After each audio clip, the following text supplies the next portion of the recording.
MJF delivers one of the most epic promos in wrestling history. This is the Wrestling Never Sleeps podcast.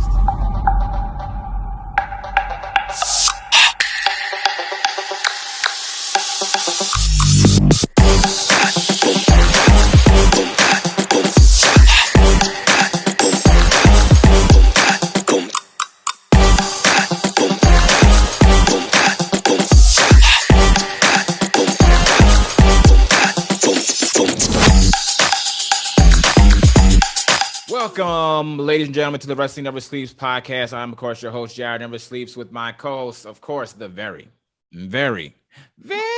handsome Adam Anthony James Martin, the straight shoot in a suit, hailing live and in color from the Great White North, Canada. And Adam, holy crap, MJF's promo yesterday.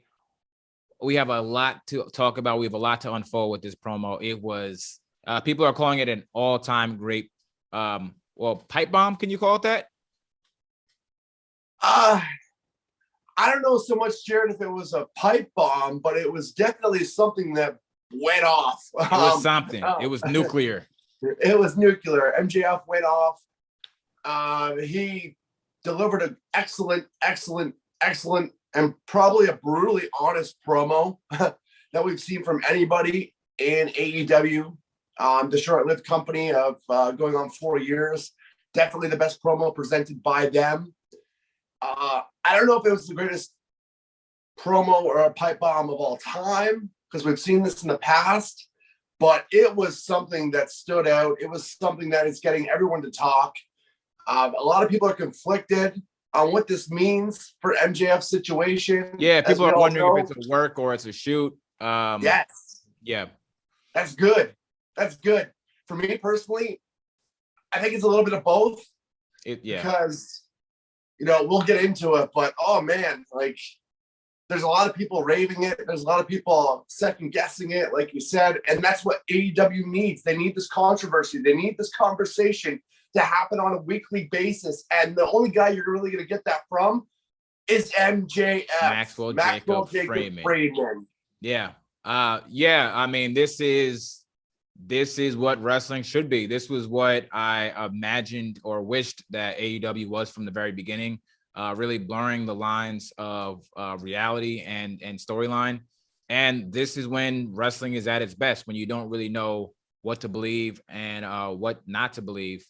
And at the end of the day, MJF really was just telling the truth. I think he really resonated with the Cornette type fan base, the people who don't really necessarily need the flips and the garbage matches and the hulkiness and the pockets and the cursing and all that stuff. Oh my gosh. Who would have thunk it? Yeah, exactly. And just looking online, I've had people DM me who haven't watched wrestling in years, like, have you seen this? So MJF is right now, he's the talk of the industry. Yes. And reasonably so. The guy we always knew could deliver a grand slam, his words, promo, in-ring ability. A lot of people questioned, as he mentioned in this promo as well. I've never had a doubt. I like the way that he works in a ring. Like he said, no flip-de-doos, no risk-taking, no crazy spots. No dropping the opponent on their head. No dropping them on their heads, risking injury, no ending career shortly. The guy plays it smart, and there's a reason behind that, because that's all he needs to do. Yeah, we always say this. We always say this. If you wanted to go ahead and take, let's even say the top 25 wrestlers of all times, and you had that list, let's start with the top 5 or top 10. It's Rock, it's Austin, it's Shawn Michaels, it's Bret Hart, it's Undertaker, it's who else in that list? Hulk Hogan, Ric Flair, those guys. They don't really have to do flips. They don't have to do garbage matches. They don't have to do death spots. A lot of their character work gets them over. It's the character that really tells the story. It's the character that gets over. And the in-ring has always been kind of been secondary, Unless you're a guy like Bret Hart, obviously. Bret Hart's in-ring storytelling and psychology is just above and beyond. But again, how many freaking street fights did Bret Hart have in his career? I think he had one with Vince, and that was post his actual career. Yeah, I mean, that was when he was like 60 years old. That was probably the worst Bret Hart match of all time. But my point being is that most of the time it's the character that gets you over and not really the in-ring stuff. Yes, 100%. And prime example, Hulk Hogan. Randy Savage was a really good in-ring performer, but he also had the over-the-top character. Ultimate Warrior got over just by being a character. Warrior. Right. So we can go on and on with names like that. MJF, he's got it both. He can perform in-ring, simplicity. It makes sense. Move by move by move. Makes sense. And he's so good on the microphone. It's just, oh my God. Again, in a league of his own. When it comes to his promo time, he makes the most of the situation when he's out there in front of a live audience, house show. It doesn't matter whether he was in MLW, whether he was in WWE as a security guard, whether he's now currently the top guy in the professional industry as a heel in AEW. It just doesn't matter. He's just that good. There's a lot of positives here. One thing I will make a side note is I was a little disappointed. As per Tony Khan, I think maybe he rushed this promo a little bit too soon after Double or Nothing.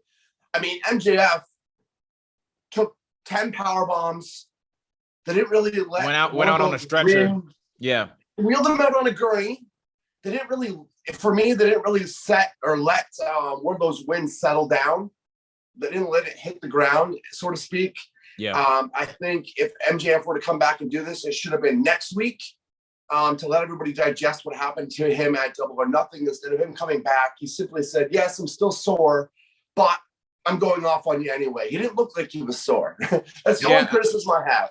Yeah, I think the issue is, from the business standpoint, they're in a big market like Los Angeles. They have Warner Brothers execs in the house to kind of see what's going on. So, I mean, they had to, unfortunately, they had to pop a rating. They had to really show the execs like, hey, look, because now they can show the execs like, look, everyone's talking about MJF this week, today, or whatever. So that's going to look good for them. And MJF did his best by putting it over by being like, hey, I'm very sore today. He tried to throw that in just to kind of get Wardlow over, but the guy was fine. The guy was completely fine. But I mean, that's kind of that's unfortunately the nature of the business. And then also, I think that you kind of had to have MJF on the show. Like he said, he's the second biggest draw. It's right off it's right at the end of the of a pay-per-view. The next last night kind of actually felt like a season premiere. They had a brand new set. They opened with a brand new champion. You had the MJF promo and things like that. But I also think that to the last part, I guess I have to disagree with your point, is because if MJF really sold it, if he had kind of a neck brace on, or if he was kind of like limping to the ring, it kind of kills the realness of it, because then he's still kind of in character. Whereas when he just went out there as Max Friedman, oh, this guy's serious. So if he went out and kind of sold the injury, it kind of would have messed up the shoot part of the work, because it was a work, right? We all can agree this promo was a work. Yes. Yeah. Okay. Definitely. I mean, I think a lot of it was true, though. So a lot of it was true. It was a shoot work, a work shoot or a shoot work.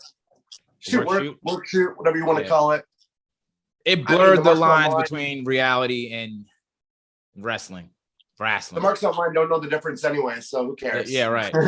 All they cared about was seeing MJF go off on Tony Khan, which he did. Yeah. So, I think the other thing, and we were talking off camera about this, I think the little subtle detail that AEW missed out on is when MJF they cut his microphone after he called Tony Khan a fucking mark. The broadcast team should have put that over. They should have said, hey, folks, we apologize for the language that was on the show. That, like, they just kind of went with like, all right, what's the next match? Like, as if we didn't see one of the craziest things that happened on AEW television just 2 minutes ago. Exactly. They downplayed it. They ignored it simply and just moved on to the next segment. Right. Which, so again, that's how I knew, like, oh, this is fake. Yeah. It's inexperience. I mean, you have veteran guys on the booth, but there's a guy in the background telling them, hey, let's move on to the next segment. I mean, you would think Ross would pick up on that, though. I feel like Jim Ross would pick up on something like that. Like, hey, we have to put this thing over. He's got someone's ear and mouth in his ear, right? In the back. I guess he's not paid to like do a job, not to think. That rushes things too quickly. And that was my point going back that this could have waited till next week. There could have been built up. There could have been something, obviously we're going to tune in this week. Yeah. If it happened next week and they promoted it and gave it some time to digest, I think it could have been a bigger pop for them. And that's essentially what they go for. They go for that quick hot shot pop. Now, what are they going to do next week? Yeah. What I would do is what I would have did, MJF is suspended indefinitely. They could have did something like that to kind of build the momentum. He just called Tony Khan a effing mark. Like something's got to happen. Let's not ruin the blurring the lines here. Like, let's not go back to like, is this real? Is this fake? Let's just try to make it as real as possible. I would like to see him. That'd be awesome if he gave Tony Khan a shiner. What was that? Sorry. I said, I think it'd be pretty cool if he gave Tony Khan a shiner, if he gave him a black eye. And just to kind of, I think that would pop a rating. I think that would kind of get people talking. Vince would definitely do it. Vince has done it. Willingly and non-willingly. Yeah. Much of a screw job. Right. Bret Hart gave him a good one in the locker room, but he's taking bumps on TV. I just don't see Tony Khan as a very valuable asset on television for this company at all. I think he's just, I can't stand him. Literally, I can't stand the way he looks at things. I can't understand his look in general. I can't stand his voice. I can't stand, I'm getting pretty energetic right now, but that's him 24/7. Like, he's just, what the hell, dude? Take a breath. So then here's my question. Because Tony Khan to me is very like geekish, unlikable. Markish. He's a mark. He's a daddy's boy. His dad's funding his wrestling company. So to me, no, Tony, what are you doing? What are you doing? So to me, because you could see the crowd was what started from booing MJF, and this weekend they were calling him unprofessional and things like that. They went from booing, but then when he had those elements of truth, they started cheering him. So it kind of reminded me of that Austin 316 promo where Austin was supposed to be a heel and he ended up being a babyface. The CM Punk promo was supposed to be very heelish and turn him into the babyface.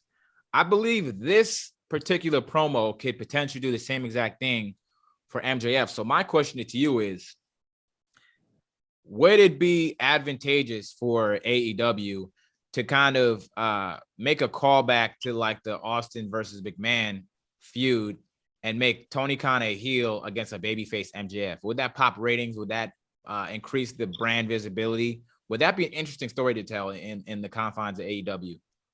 I think for the fans that they already have, the ones that they've kept for the last 3 years. Yeah. Because I would like to see something like that. I would love to see something like that. It would be something that they would enjoy. Yeah. I don't think it's going to bring new eyes to the show, though. It's not going to grow the fan base that they already have. Like I said, if I can't stand Tony Khan on TV, I'm sure there's a lot of other people that feel the exact same way. And it's not good heat. It's go away heat. I'm saying in the sense is that you could create a megastar. You can create a legit homegrown megastar talent in MJF, because the way you get over is by being a babyface. Ultimately, you don't get over by being a heel. So it creates a megastar in MJF, and then MJF also has that. He also has that person he can always go against, because it's the little scrawny heelish, like spoiled little brat kid that can just pay to go ahead and make MJF's life a living hell in that world. He can have his guys. He can have his heel CM Punk as his guy. He can use Jericho. So then you have like ultimately the feud is Tony Khan versus MJF, but you can use Jericho versus MJF, Punk versus MJF, and things like that. That's the only way you can do it. Unfortunately, again, I bypass that. The only guy that I would have by Tony Khan's side, and again, you'd be relating to Vince McMahon and Austin Theory situation, right? Would be CM Punk, because CM Punk has the belt, right? And he naturally turned face almost there. I mean, it was pretty evident. They went to going shut the F up to going, yeah, you're actually right. And the more he called the fans out on not being there for him in the past, the more they cheered. And the more he told the truth about Tony Khan and how he actually is, they cheered. So ultimately, naturally, organically, MJF has now turned himself face. You need to turn CM Punk heel, and then you just in the back. That's what I'm saying. Nobody wants to see a heel. Nobody wants to see a heel Tony Khan versus MJF. This mark for himself, this billionaire. No, I don't want to see Tony Khan on camera ever. Exactly. That's the point. That's the point. I think it'd be cool. But I see your point, though. I think it'd be very cool. Can't stand him. He's unprofessional. Have you ever heard? Did you hear his post press conference after Double or Nothing when some media guy asked CM Punk about Eric Bischoff's comments about being relevant? Yeah, and he flipped out. Asset. Yeah. Oh, instantly, just boom! We won the Friday Night Wars and blah blah blah. We did this #1.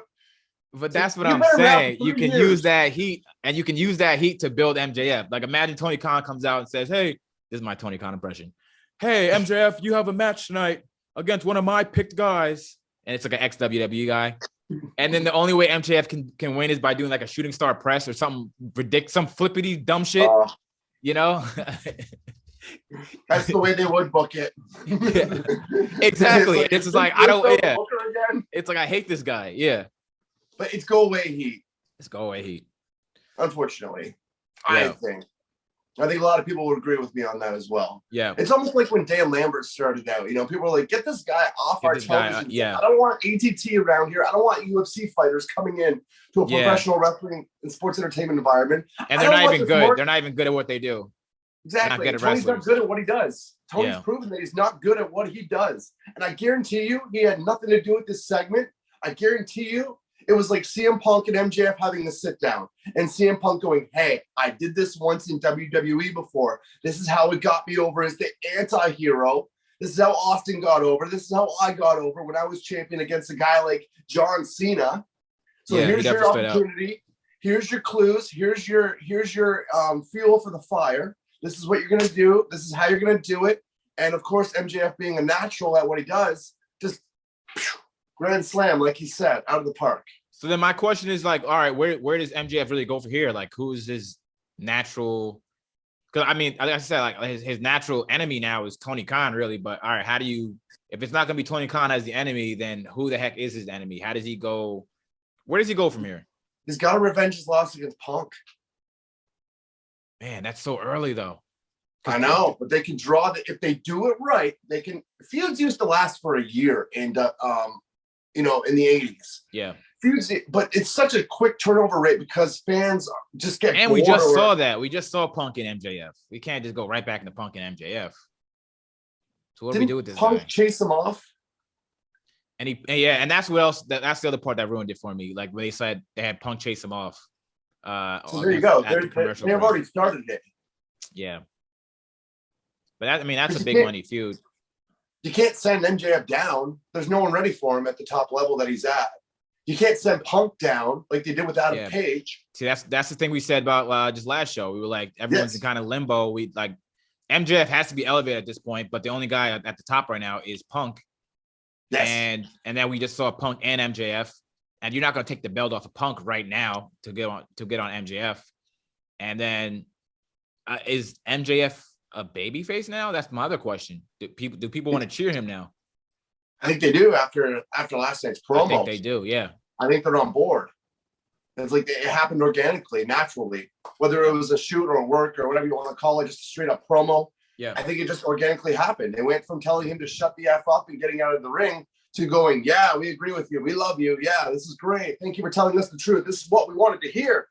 And MJF delivered. So organically, he put himself in a situation like Austin. He put himself in a situation like Punk when Punk was in WWE. And look what happened with Punk. He ended up winning the title and taking off through the crowd. He beat the John Cena of the W. You know what I mean? Like, right. So also the other question is, I just thought about. So the AEW fans, they cheered MJF for telling the truth. So do these fans all the whole entire time when they were cheering, did they know these problems existed in AEW? Because like they're cheering for the truth, but if I would have said that, then I'd be like, they would be like, you're an AEW, WWE drone. So it's like, do you guys really like this product or do you not like this product? Because you definitely cheered MJF for saying what's wrong with the product. So now I'm a little bit confused. Yeah, super confusing. And they were bashing him for no showing the fan thing before right. Double or Nothing. Yeah. They were criticizing his unprofessionalism, like he mentioned as well. So it's like he said it best. I'm paraphrasing, pretty close to what he said, but it was, hey, last week you were calling me unprofessional. Now you're cheering me. Make up your goddamn mind. You guys don't even know what you're watching or know what you want. They don't know. Yeah, they're uneducated marks. Fans. They're uneducated marks. Like WWE. They just don't like WWE. So they're turning over to this and saying that it's better because they just don't like WWE. Until someone tells them the truth and they're like, yeah, that's right. This place sucks. Wait a minute. Yeah. Super confusing. Really confusing. I mean, it's got to be a tough time to be an AEW fan because you're constantly having to backtrack and rebuild your conversations up and your valid points and your bullet points on why you watch this product. You're consistently changing them nonstop. So there's no validation there for someone that's an outsider of the AEW environment or world. So if you were an AEW fan, Jared, and I'm strictly a WWE fan, like so many people in the IWC seem to think that's what happens, is that there's this big war online, just as there is, between the two brands and companies, which is not.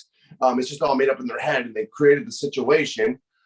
If you're an AEW fan and you're trying to explain to me why you like AEW's products week to week, event by event, I'm going to be sitting there scratching my head because, well, you just said that you like this, but you don't like this. And you really like this true sports entertainment presentation, but you have guys cursing each other, and you have a guy that puts his hands in his pockets, and you have so much BS going on nonstop. And then when there is that one good segment like MJF put on last night, you think that validates and clears everything else out. Yeah, but I think to MJF's point, they're just a bunch of uneducated marks. They don't know what the heck they're watching. And they don't know what they're watching. They're not fair. Like I at least try to be fair. Like when AEW has something good, I say it's good. All the MJF stuff has been pretty good. That's like my favorite part of the promotion. Everything CM Punk does and everything MJF does, I can do without the rest of the stuff. But at the same time, you have to call out your product as like sometimes a little BS. Like a lot of this stuff is just nonsensical. A lot of the booking has been pretty poor. And a lot of the storytelling has been pretty poor considering the stories they could have told with the roster they have. The inconsistency, and it goes both ways. It's not just an attack of AEW. WWE does a lot of stupid stuff as well. And WWE does a lot of stupid shit. Yeah, a shit ton of stupid shit. The only difference is AEW is still a brand new company. They can't afford to make those mistakes. They can't afford to do the stupid stuff outweighing the good stuff. WWE has already established themselves for decades. They're already making more money. They're so diversified. Ever. They're super diversified. So it's like they don't have to adjust to us anymore. No. AEW has to adjust to their fans. It's a machine. Oh, lights out. Oh, I was waiting for an AEW debut. Yeah. Who's gonna show up? Sorry, my lights are out. So good. I thought. There we go. I thought Johnny Gargano was gonna be behind you or something. His cane. Yeah, he's all late. Bray Wyatt. So I'm assuming that that MJ must have got something because they're working together again. So it must have been some type of agreement. Now, a valid point that my friend Sean that we know brought up was, even though there still might be a dispute, even though maybe whether they figured out something or not in terms of the financial and the contract agreement that Tony and MJF and AEW would have between each other, even if something wasn't figured out, you can't keep MJ off the TV. And if you want to use the most value of him or get the most value out of him, this is how you present him moving forward, even if there's not another done deal. You know what I mean?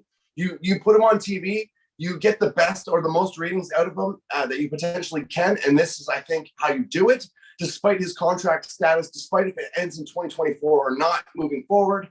We're going to have to wait and find out. But I think no matter what the situation is behind the scenes, now that it's out there and he's verbally and vocally expressed his feelings towards AEW, work or shoot, this is how you go forward, utilizing him the best way possible at being angry with the company, being angry with the boss man. And, whether it's a done deal or not, whether he's staying or not, whether he's going to WWE or not, you still keep him on TV, right? You have to. You got no choice. You box yourself into a corner. I don't know what the heck Tony Khan should do. At the same time, at this point, you gotta really reverse the brink trucks for him and really give him what he wants. But also at the same time, if you give him what he wants, let's say AEW gives him an ungodly amount of money. That means he knows that WWE will give him that same ungodly amount of money or even more. So it's just yeah, I mean, I guess this all could have been avoided if when he had him working with top guys, he probably should have that conversation like, hey, let's get you an extension, let's get you some money. Because now it's like MJF has all the leverage here, and you can't afford to lose him at this point. No, and he's just getting more popular. He's just getting as popular as you can in a niche program like AEW or a brand like AEW. They're not bringing in new fans consistently. Like we talked about last week. Or basically anytime that we mention AEW, this conversation comes up as well. They're keeping the minimal fans that they have, which is awesome. You're great. You're guaranteed to sell out every time, because of those hardcore, dedicated fans to your program and your brand. But if MJF really, really wants to become that megastar that he knows he is, he's got to get out of there. Simply put. Yeah, he's gonna have to get out of there. Unless AEW and Tony Khan can change the direction that they're going in, especially with the merger between the networks now. And I believe Discovery and Turner? Yeah. Time Warner Media. I mean, the big boys play in the E, man. If you want to go to Hollywood, yeah. I mean, again, things can change for AEW, but WWE's been doing this for 60 something years. They have all the connections. They have the blueprint. They have the playbook. They have everything that they need already in place. Whereas AEW is still trying to kind of figure it out. So, yeah, desperately trying to figure it out. And then also, like I said, I think last show, you got to go through the E, man. You want to have your WrestleMania moments. You want to have your big money matches. MJF versus Roman, MJF versus John Cena, MJF versus Cody. Yeah, and MJF versus Seth Rollins, The Miz. Like, there's not going to be the space for him to grow in AEW, I don't think, especially the way, Jungle Boy took another pin last night. Ate another pin last night. These guys are kind of like becoming more and more useless as time goes on. So you're going to have to we just talked about the mid card. Yeah. Yeah. We literally just talked about the mid card situation. You're going to have to kind of like grow. MJF versus AJ Styles, I want to see. MJF versus Edge. There's so much more. And I don't think there's any type of matchups I want to see in AEW for MJF. I can't name one that's just like, oh, this would be interesting. MJF versus Kenny Omega, maybe? I don't know. Styles are very different. Yeah, majorly different. And one knows how to have a in-ring match, and the other one, likes to utilize his twinkle toes and his finger bangs. Yeah, so he's gonna have to eventually go to the WWE. Hopefully so. Fingers crossed. I mean, it's the best road to go to becoming that mega star. It's the only route to go in professional wrestling / sports entertainment to become that mega star. And in my opinion, no matter what the situation is right now with AEW, MJF is that mega star. He's the big fish in the little pond, side by side with CM Punk. So they gotta do something to change their style. They gotta change something to grow their brand. They have to do something for this guy if they really legitimately need to and want to maintain his happiness within the company, the brand, and they want to get the best out of him as well. I mean, MJF's a smart guy. He's not going to devalue his himself while he's upset. He's going to give him the middle fingers and go, you know what? You don't want me. You don't want to give me the big boy money or the big man money. Fine. I'm gonna prove you once again. This is why I deserve it. And then I'm going to let my contract go out. And when they offer me the big time money, I'm going to take my check right to Tony's face and say, F you. This is what I deserve. This is what they're giving me. Bye-bye, Felicia. Bye, Felicia. Yeah, it's going to be interesting. It's going to be an interesting couple months, but we're here for the ride. Interesting couple 18 months, but we're going to be here for the ride for sure. Strap it in the seatbelt, buddy. So let's wrap up here. What do you guys think of MJF's promo? Leave some conversation in the comments. And also, don't forget to like and subscribe to this channel. Make sure you hit that notification bell. Also, So when we drop new videos each and every single week, just talking professional wrestling from AEW and the WWE. The E. But wrapping up, we have Hell in the Cell this week. That should Yes, be, we do. yeah, that's gonna be a show. I'm just really kind of interested in seeing the Cody Rollins match, how they're gonna get that. How's Rollins gonna get his win back? I'm interested in seeing that, but that's for another time, another place, but the same channel. But signing off for Adam Anthony, James Martin, the straight shoot in a suit. I'm your boy Jared Never Sleeps. Thanks for watching. Don't forget to like and subscribe. I'll see you next time. And of course, it's still real to me, damn it. Good night.